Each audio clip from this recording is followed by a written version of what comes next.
Լավ, մի պահ մոռանանք հայտնի Տրանսիլվանիա հյուրանոց մուլտֆիլմը, որը շատ զվարճալի է, թեև համարվում է սարսափ։ Մոռանանք նաև Ռուբեն Եսայանի հայտնի Գրավ Դրակուլայի մասին պատմող տեսանյութը, որը էլի շատ հետաքրքիր է,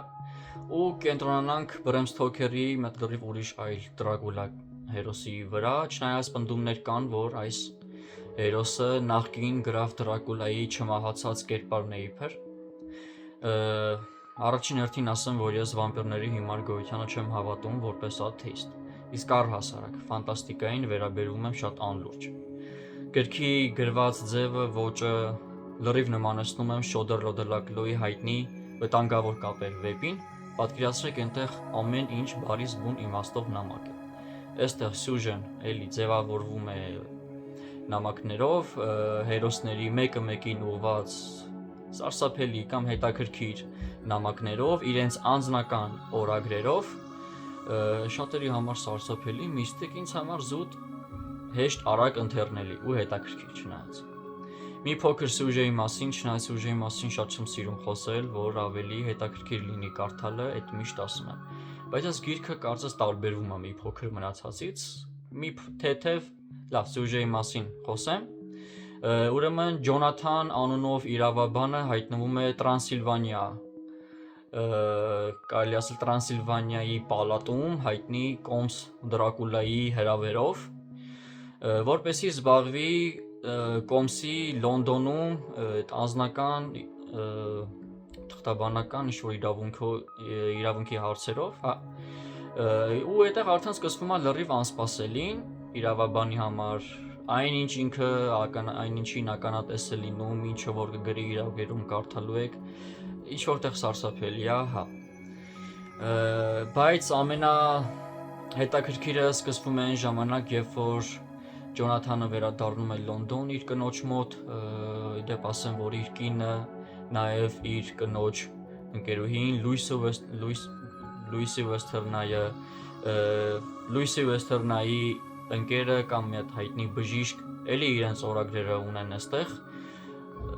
մեկը մեկից սարսափելի, հա, բայց տենց բոլորը ինչ-որ ձև կապվում են Դրակուլայի հետ։ Հիմա ամենասարսափելին սկսվում է այն ժամանակ, երբ որ պատկերացրեք այդ մռայլ գորշ 1800-ականներ Լոնդոն, ու դա էլ քիչ է, այնտեղ հայտնվում է արդեն Դրակուլան։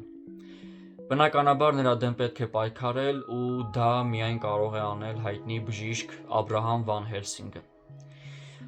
Գիրքը տպագրվեց 1897 թվականին, շատ մերժումներից հետո նկարահանվեց, մինչև հիմա էլ նկարահանվում է, բազմաթիվ սերիալներ, ֆիլմեր, բազմաթիվ, այնքան շատ են նկարահանված ֆիլմերը, տարեթվերը, որ կարդում էի, վստահ չէի ինձ վրա, որ հաստատ այդքան անգիր կհիշեմ ու հիմա կասեմ, բայց մի հատ հետաքրքիրը, էլի Վան Հելսինգի հետ կապված, 2004 թվականից 66 մասանի սերիալ նկարահանվեց, բայց այստեղ արդեն Վանեսա Վան Հելսինգի, Աբրահամ Վան Հելսինգի դստեր մասին։ Այդ սերիալում Դրակուլայի և Ֆրանկենշտեյն վեպերի միաձուլումն է, էլի շատ հետաքրքիր սերիալ է։ Գրքի մասին այսքանը, խորհուրդ եմ տալիս կարդալ, ովքեր որ շատ են սիրում միստիկ սարսափ թրիլեր, հետ ոճի մեջ նախընտրողների թե կան, խորհուրդ եմ տալիս կարդաք, մի նայեք ընդհանրապես, որ գիրքը մեծ է, հաստ է, հավատացեք շատ արագ ընթեռնելի է։ Բայց հա, ես վիդեոն շատ ուշ եմ նկարում իմ զբաղված լինելու համար, բայց մենակ այս գիրքը չի, որ կարդացել եմ, ուրեմն այս ընթացքում հարցրեցի կարդամ մի գերմանական և կանադական գրականություն, գերմանականը Պետր Շտամի Ագնեսն էր, լրիվ գերմանական, բայց ամերիկյան ֆիլմերի սցենարով պատմություն, շատ հետաքրքիր էր Ագնեսը, ինքը կար տենց օրագրի չափ ինչ-որ բան է, վեպ է, բայց էլի հետաքրքիր է, կարդացեք, մեկ էլ կանադականը Մոնտեգոմերիի կիմանաք թե, Անան կանաչ կտուրներից վեպը, էդ էլ արդեն 18 մինուս մարդկանց կամ երեխաների մանավանդ աղջիկների համար գիրք է, խորհուրդ եմ տալիս կարդան 18 մինուս աղջիկները, իրենց կյանքում էական փոփոխությունները կարծում եմ կլինեն։ Այսքանը հիմա մի հայկական գրականություն եմ սկսել, դետեկտիվ լրիվ իրական հիմքերի վրա գրված